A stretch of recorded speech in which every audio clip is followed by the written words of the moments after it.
Hello, YouTube. I'm working with a new webcam, so just excuse me. My patio furniture's here. Not that you care. Anyway, just let me go live here on TikTok, and then we'll be all set to go.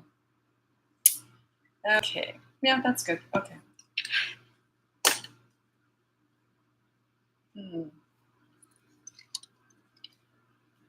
And yeah, YouTube, the reason why I'm always looking down is I've got my camera with TikTok. TikTok is where my big audience is. I'm working on YouTube. I'm sorting it out. Okay. Well, no, I'm not. I've got someone doing it for me. Okay. Just waiting for people to turn up.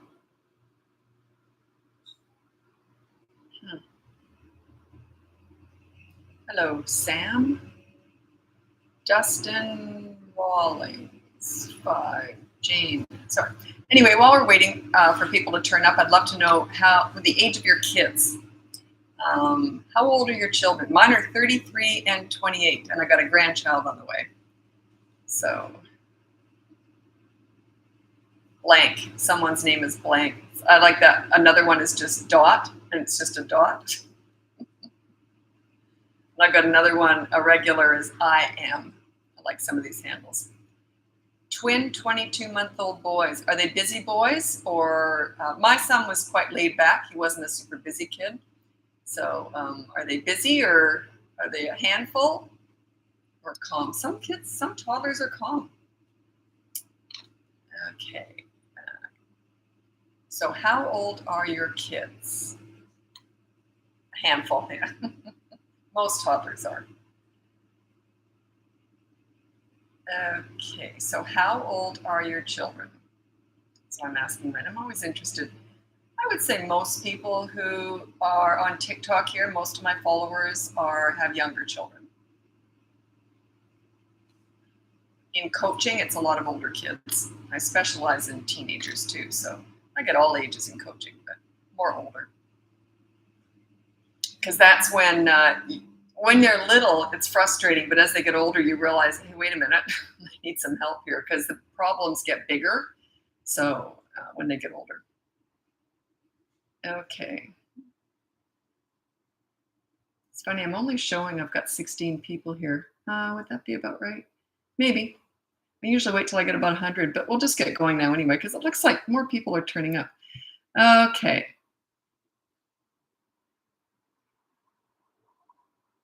You deserve this. What do I deserve? Are you talking to me? What do I deserve? Some people put cryptic stuff in here, and I've read stuff out loud that I shouldn't have read out loud. Okay, how to handle a 1-year-old who's biting. First of all, I'll introduce myself. My name's Lisa. I'm a parenting coach. If you go in the link above, you'll see everything I've got to offer. You can get my free behavior board. That's in the link above. Also, you can buy my toddler courses. One of them is on toddlers who bite, and it's a mini course. Also, you can get the bigger course, which is how to set yourself up as a leader in 5 weeks. Or you can hire me for coaching. That's that top level. You get the most personal help with that, obviously, because it's one-on-one on Zoom. Anyway, let's get going with your parenting questions. 1-year-old who bites. Okay, when they're babies, it's just consistent corrective actions. But you just go, no. It's a really gentle, shoot, I just lost a screen. I've got 1, 2, 3, 4 screens going. Why did I lose that screen? Sorry, I lost a screen. Oh, there it is. Okay. As I was saying, buddy, consistent corrective actions if they're under 3. If they're 3 and over, use my behavior board, because you can start to reason with them. 3 and above, they can stop and think before they act. Doesn't mean they will, but they can. Under that, not so much. They're just going to act on urges. But they will learn through a knee-jerk reaction. If you correct them enough just physically, like it's consistent corrective actions, not words, if you correct them enough, they might learn after 50 times. So every time they bite, you just say no, and then there's a negative reaction. You say no, and then you might just turn away and ignore them for a few seconds even, okay? And then when they go to bite again, you interrupt and you say no, and then you might even get up and walk away. So they'll eventually learn, but they're not really thinking it through. It's more of a knee-jerk reaction kind of learning, because they're all about actions. They're not about words. Never say something like this to a toddler. You know, that hurts me. They don't care. That's about you. Everything's about them. They don't care. They're not words. They're actions. If they think that you might get up and walk away every time they bite, they're going to stop biting. Not the first time, maybe the first 50 times. Okay. My boys just turned 1. What's the best advice you can give me as a toddler mom? Yeah. Just wait out the toddler years. They're just crazy at that age. Cute as a button, all feet, no brains. I'm going to give you my 5 top toddler tips. So if you've got toddlers, these are my top 5 tips for everybody with toddlers. Number 1 is child-proof your home so you never have to say no. Number 2 is set up a toy rotation system so they're never bored. Number 3 is enter their world to connect with them. You don't connect with a 3-year-old at the nail salon. You go to the park and roll down the hill with them. You're in their world. Number 4 is stop trying to figure them out. They're not figure-outable. They don't make any sense yet. They're brand new, fresh human beings. They are just forming. Number 5 is stop with the mini therapy sessions. They're not about discussions. They don't want a therapy session. Okay, they're all about actions, not words. If you want to correct bad behavior, it's consistent corrective actions because they learn through repetition. So that's my 5 top toddler tips. Whew, I don't know why I had a hard time getting that out.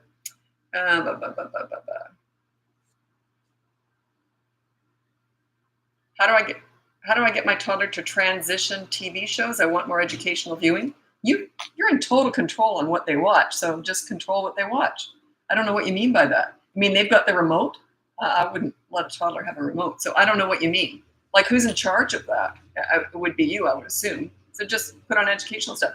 Like my kids were born and raised in Australia, and they had this fantastic show on there. It was way better than Sesame Street.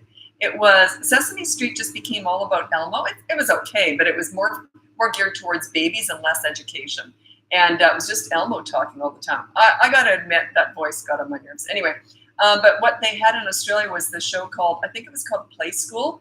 And it was real people, and they were always showing stuff like how to do something and when you get upset. I mean, it was just so well done. So there was like no restrictions on that. They watched that pretty much every morning. It was a government TV program, channel 2 in Australia, and it was all run by the government. And it was just fantastic. So, screens are good if you're monitoring what they're watching and it's positive. How would you deal with asking them to pick something up and they yell fine or slam it down? I really don't care about attitude. That's a tell for me. It means they don't respect you. It means you're not a leader. I would work on my leadership skills. You can't really address attitude. It would be like saying to someone, stop feeling sad. It's kind of ridiculous. It doesn't make any sense. If they have attitude like that, that means they don't respect you. So set yourself up as a leader, because that is a tell. It means that you're not a leader. All I teach is leadership. If you want my course, that's in the link above. It teaches you how to become a leader in 5 weeks. So yeah, that's just a tell. You can't address attitude. Good luck with that. Imagine if you're upset and you're crying over something and someone says to you, calm down. Like, just, you can't. How to become a leader to a child? That's everything I talk about is leadership. Have I got a standard? I have these standard answers for lives. No, it's not a good one. The reason why I don't have a standard answer for leadership, the only thing I will say is, oh, here we go. I'll move something over. Parenting to me is about leadership. Leadership to me is about making your children feel good about themselves. If they're acting out, they feel like crap about themselves. If they're respectful towards themselves and others, they feel good about themselves.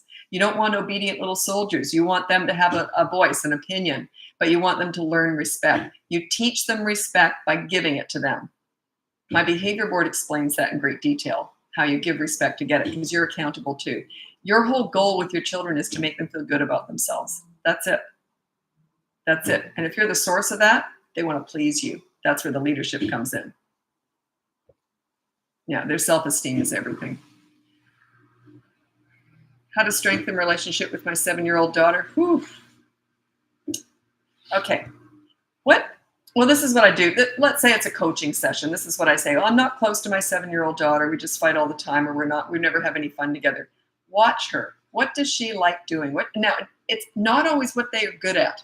What brings her joy? What does she like doing? You enter that world with her.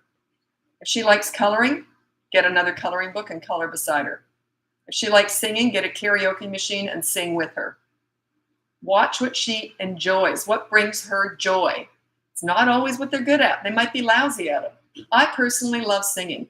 No one would ever want to hear me sing. But I love singing. So it brings me joy. But I have to do it alone or else I could scare people. So you see what I mean? Yeah, watch her. That's my strength. I'm very good at observing and figuring kids out. That was always my strength. I found their Achilles heel. What do they like? What brings them joy? And I entered that world. That was my strength. It's not about discipline.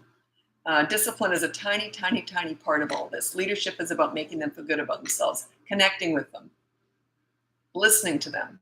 And you listen to understand and show empathy. You do not listen to gather information to lecture with.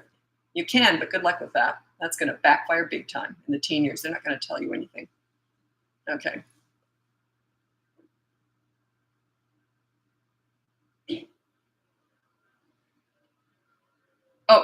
Oh, good question. You're going to hate my answer. Tell us how to make toddler defense themselves against. How do you help toddlers defend themselves against violent toddlers? Never, never, never do you teach children how to deal with violence, ever. There's no point. I'll tell you why. One of the things I deal with is bullying, and I used to do a lot of that. I used to be I always forget what it's called. Not a mediator. What is it when you go in and you're the person between people? I was between the school and the parents, my clients. So I was there to mediate. I used to do stuff in person years and years ago. And if it's physical stuff, you never, ever, ever teach a child how to defend themselves, because bullies are often very accomplished fighters. They don't all back down. Okay, so that is the responsibility of the adults. Toddlers are never alone. There's always an adult around. It is the responsibility of the adult to physically protect a toddler. You do not teach a toddler how to defend themselves. Teach them how to get up and walk over to an adult. That's all I would do. So yeah, absolutely. My kids, I was very protective with that sort of stuff. If kids were hitting my kids, I never saw that friend again. I didn't put up with that. But I do teach children how to defend themselves against verbal bullying. That's when they're older, not when they're toddlers. How do you teach toddlers not to hit? I have a mini course in that if you're interested. That's up there in the link, the Bratbusters link. And it's actually just changed the name of that. It was a horrible name. I changed the names of all my courses. Okay, I didn't. Someone else did. I've got someone helping me. I was going to try and take credit for it. I can't lie. No, I can lie, but quickly it's followed up by, no, that was a lie. And my kids know me really well. If I say something, they say, Mom, is that a lie? Yeah, that's a lie. Yeah, I was lying. Okay, what's it called here? Toddlers hitting and biting. Simple, 1 to 3-year-olds. If you're interested in that, that's on my link above there. But yeah, it's just consistent corrective actions. If you want to correct something that a toddler is doing wrong, it's consistent corrective actions. You say no. You take a toy away if that's what they hit with, put it away. You remove them from the fun, remove the fun from them just for a few minutes, not a big deal. You're never angry, you just say no. When they will eventually learn that, wait a minute, every single time I hit, something negative happens to me. I lose a toy, I lose the fun, I'm pulled away from the fun. They eventually learn. They will not learn the first time. Might take 2 days, might take 7 days, might take 150 goes, it might take 5 goes. No, it won't take 5 goes, but they'll eventually learn. Hey, how are you? I am swell.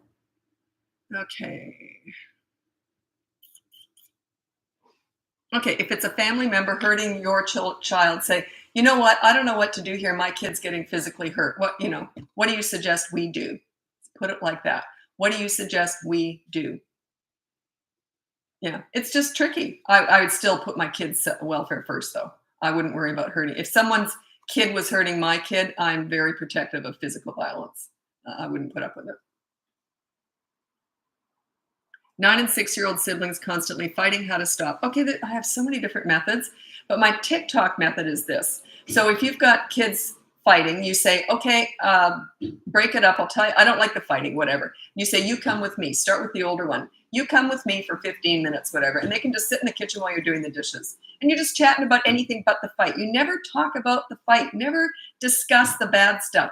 They already know it's bad. Don't discuss it. It makes you look weak. Makes you look like you're begging. It's not good. So you say, okay, you come with me. You guys can't get along. You come with me. So you bring the older one in for 15 minutes. And then after the 15 minutes is up. Do not discuss the fighting. Say, okay, go back and have fun. That's it. That's all you say. No big deal. And you watch them like a hawk. The next time they start fighting, bring the other one out. Go back and forth, back and forth, back and forth. They'll get so tired of this ping-ponging back and forth in the kitchen watching you do the dishes or whatever. They'll either whisper fight or they'll stop fighting or they'll just ignore each other for a while. That's my TikTok answer. But there's lots of other answers to that. Yeah, coaching, that comes up a lot. A lot. I would say sibling rivalry and siblings not getting along. Geez, I want to go on about that a little bit too. The way that you get siblings to bond is you don't do one-on-one time with each kid. That makes them, it makes their relationship worse. When you're going to bond with your kids, do it as a group. Play games together and play to the weakest link. Like if the youngest one can't play a game that's competitive, don't do competitive stuff. Do fun stuff. Do karaoke, something like that. I did a lot of silly stuff with my kids. In coaching, I talk about that a lot. Not so much here. Coaching is very personal, but also I talk more about personal stuff. So I don't know why, because you see the people and it's just different. But yeah, play silly stuff. You play to the weakest link, so that it's fair is what I'm saying. You don't play Pictionary with a 10-year-old, a 12-year-old, and a 2-year-old. You do karaoke. You see what I mean?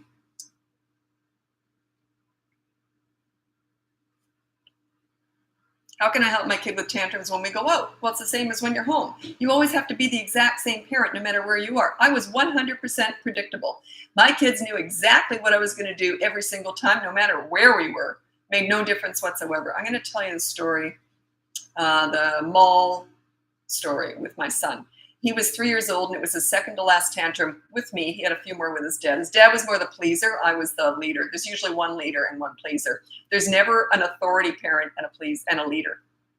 If you want to know why, I can tell you. But anyway, there's usually a leader and a pleaser. Some you might be a little bit more, not exactly that cut and dry, but usually there's a leader and a pleaser, and it works quite well so long as you're on the same page. Anyway, we were at the mall, my son and I, and he had a tantrum.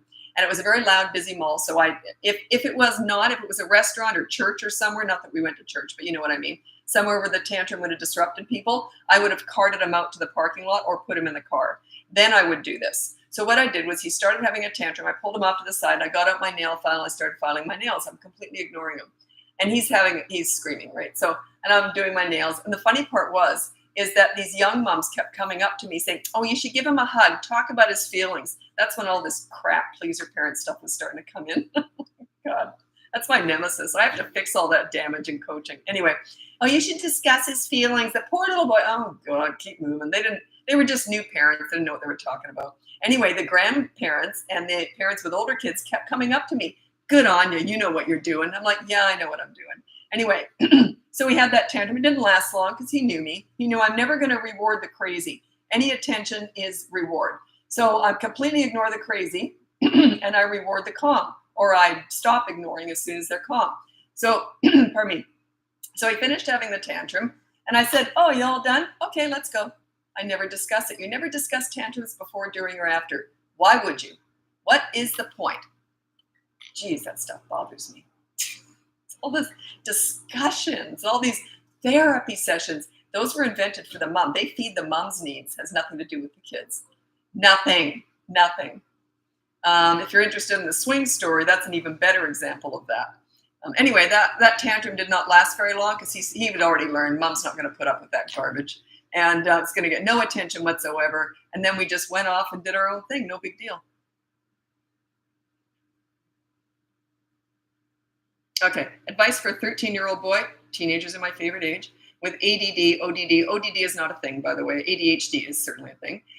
Who doesn't listen, respect, won't do schoolwork. Okay, you've got to connect with your son. That is coaching, by the way. If you want to work with me one-on-one on Zoom, that's 5 sessions with a teenager. You got to connect with that teenager first. Once you start to connect with him, you start negotiating stuff. So you got to work on connecting. Use the behavior board, but you call it an accountability chart. And you make it harder on you, easier on him to start with. You're connecting with him. You're starting to build respect. And then you start negotiating how you're going to work on school, stuff like that. He doesn't listen because he doesn't respect you. Work on your leadership skills. You do that with teenagers by connecting with them. The 2 most important skills with parenting teenagers is listen to understand and show empathy. You do not listen to gather information to lecture with.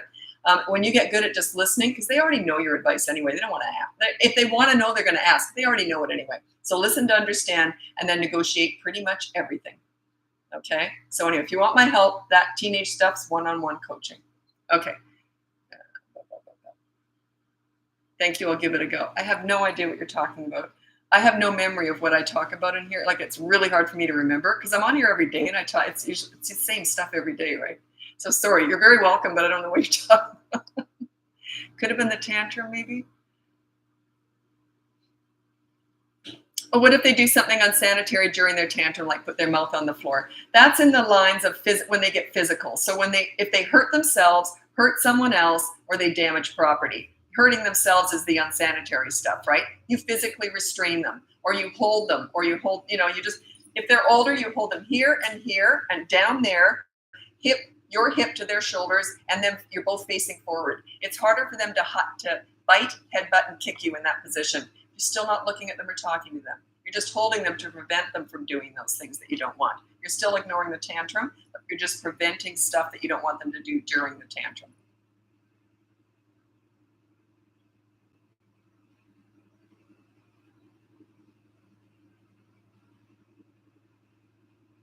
I'm trying to set limit to TikTok to my 13-year-old. She's very physical. Yeah, you got to hire me for that because I got to work on connecting and you got to get respect. You don't deal with that stuff until you have respect. It's impossible with teenagers. With young children, you discipline to get respect. With teenagers, you've got to get respect before you can even think about disciplining. I would want to set you up with a social media management system. But you're not going to get that in the first session. You got to start connecting. I got to assess the situation. Where are you with your teenager? Not a very good position, I would say. So I'd start helping you connect with her. Set yourself up more as the leader in certain things.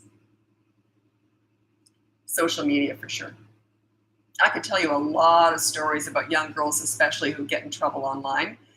Because they're romantic. A guy puts a picture up and it looks like some cute young guy, and it's really some fat, old, ugly, creepy guy sitting in his underpants. And I was actually involved in a police sting operation, and that guy went to jail. The young girl that went to meet him, or was going to try and meet him, I won't go into great detail about it, but it's happened many times. One time the guy went to jail that I know about, and it was a sting operation. It was online. She thought she was talking to this hot young guy, but she never did a video chat with him. And anyway, it was all good.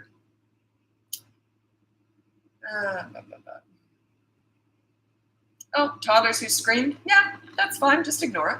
They're going to scream if they don't get their own way. That's fine. The more you give that attention, like if a toddler is screaming at me, no, this would be my reaction. Like, so? Why would that? You're an adult. Why would that bother you? You're giving that toddler a lot of power. A lot of power. If that bothers you, they've got all the power. So, yeah. The thing is that I can't go into great detail because it's a big picture. Like, I was 11 and I started volunteering in daycare centers, and they actually were asking me my advice. They said, "How do you get respect? They do whatever you say, and yet you're fun." And I said, "Yeah, I use fun as my leverage," but I didn't really understand that then. But I used fun that was my weapon with kids. I was fun. When they were good, I was fun. I was very loving and sweet, and then I just kind of got a little bit less fun if they weren't good. If they did something I didn't like, I'd go, "Oh, okay." I just stop like that with little ones. They learn that really quick. They learn what to do to get your attention. And if screaming gets your attention, you're training them to do it. So yeah, if I was playing with a toddler, I go, "Oh, that's great." And they just screech. Sometimes they just screech, like a nutcase, right? And if I was playing with them, I would just go like this. And they stop and they look at me like they're so confused because I wasn't trying to correct them. You got to know when to ignore.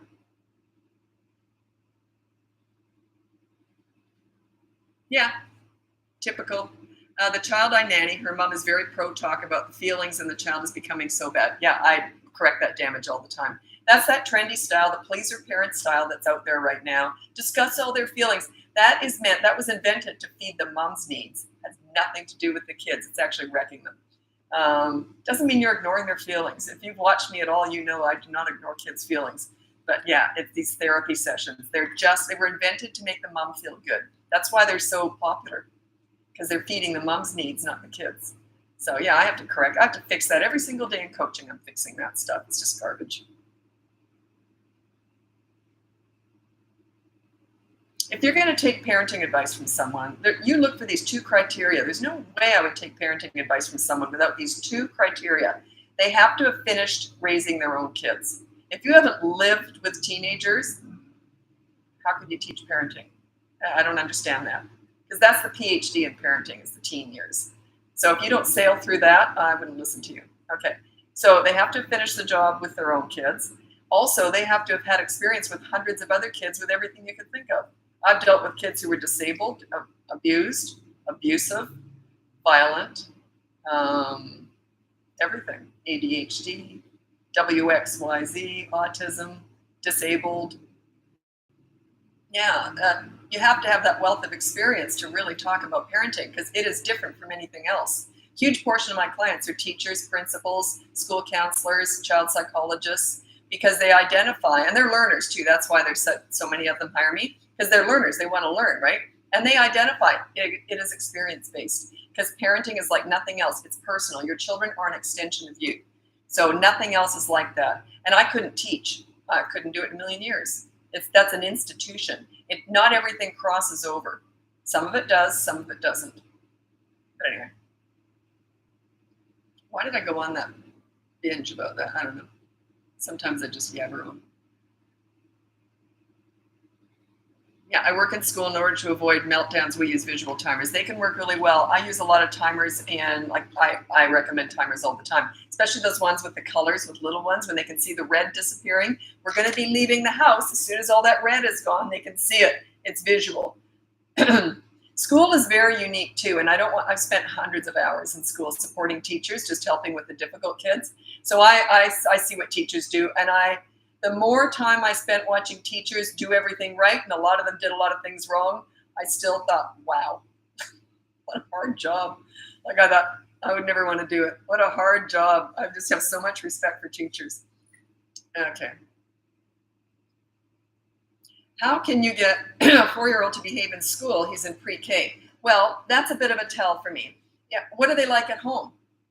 So whatever, if you're a good leader, they can, especially by 3.5 to 4 years old, I call it the leadership umbrella. If you're a really calm, strong leader at home, they carry that umbrella everywhere. If they respect you, they go out in the world and respect everybody. They don't know any different. So that's a tell. If they're not behaving at school, it's because you're not a leader. You don't have that umbrella. So they're not carrying your leadership umbrella around. My son was a teenager, and he goes out and he says, I could never get in trouble because you were always sitting on my shoulder. And I had no curfews for him or anything. So he said, you were always sitting on my shoulder. And I said, no, sweetie, that was your conscience. So I was still there, but it was himself at that point. Anyway, this is kind of funny. He was very funny. And he's 33 now. He's expecting his first kid. I'll just sit back and watch that show. I can't wait to see what kind of dad he is. None of my business. I'll just sit back and watch. Anyway, one of his friends said, people talk. And one of his friends said, would you ever do anything illegal, like break the law? And my son said, are you kidding me? He says, I'd be terrified my mom would get to me before the police could. And I never even did anything. He said, why were we so afraid of you? You never even did anything. And I know, that was respect. It's just respect. That's your power. So yeah, set yourself up as a leader. That's a tell. Set yourself up as a leader. He will be good at school. Now, the exception to that is if something negative is going on at school that you don't know about. That's the only exception. Otherwise, work on yourself. We're not fixing kids here. We're fixing and teaching parents. I teach parenting. I don't teach kidding. There's nothing wrong with kids. Their behavior is 100% a direct result of your parenting. That's it. Except when they're teenagers. Outside influences will have more of an effect, but not everything. Not as much as if you're a leader, not much. They're still going to kind of have some self-respect and respect you. So.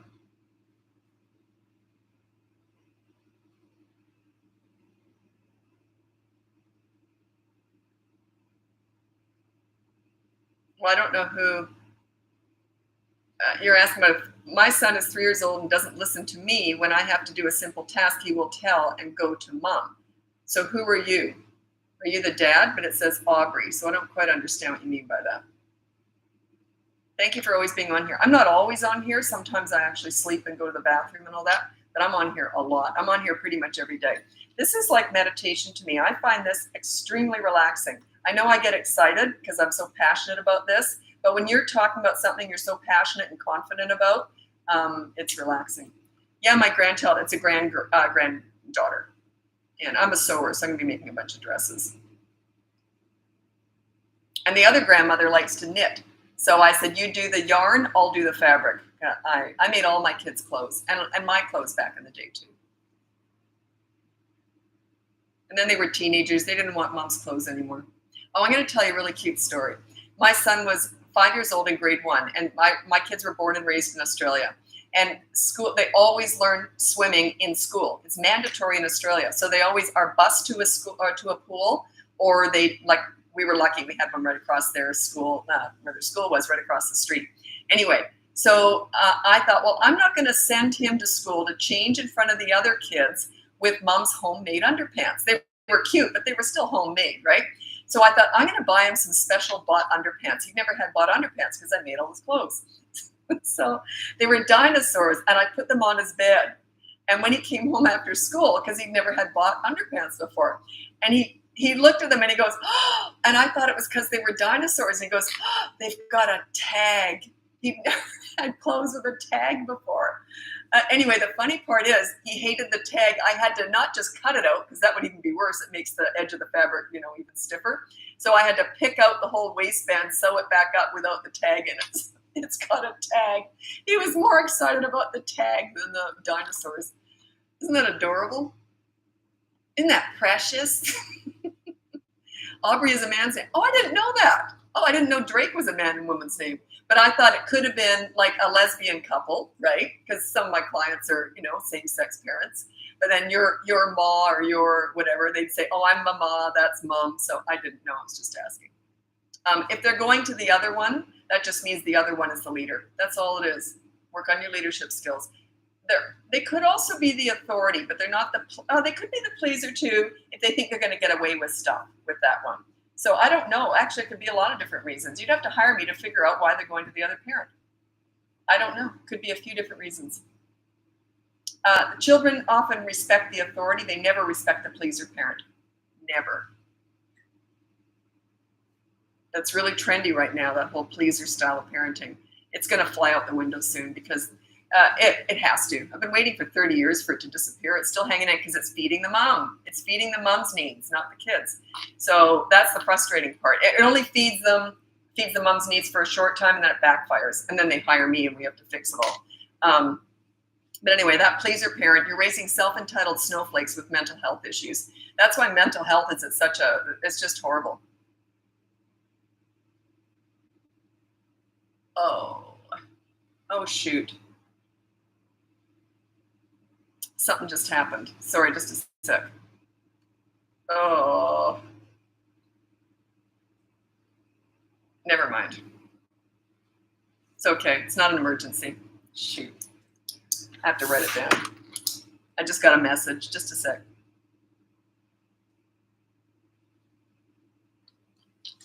I'm going to have to deal with that for just a second here.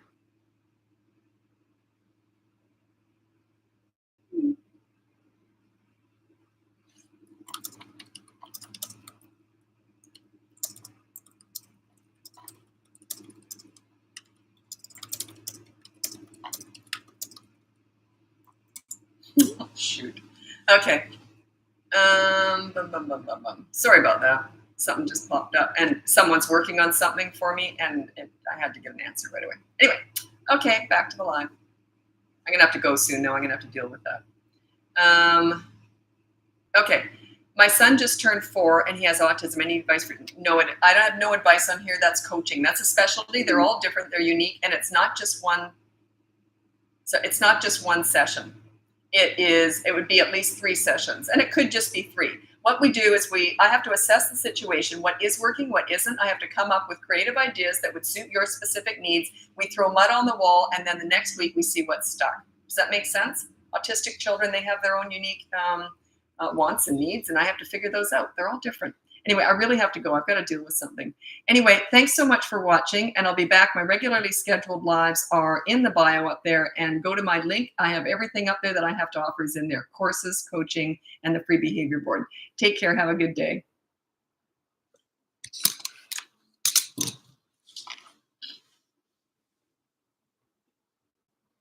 Sorry, YouTube here.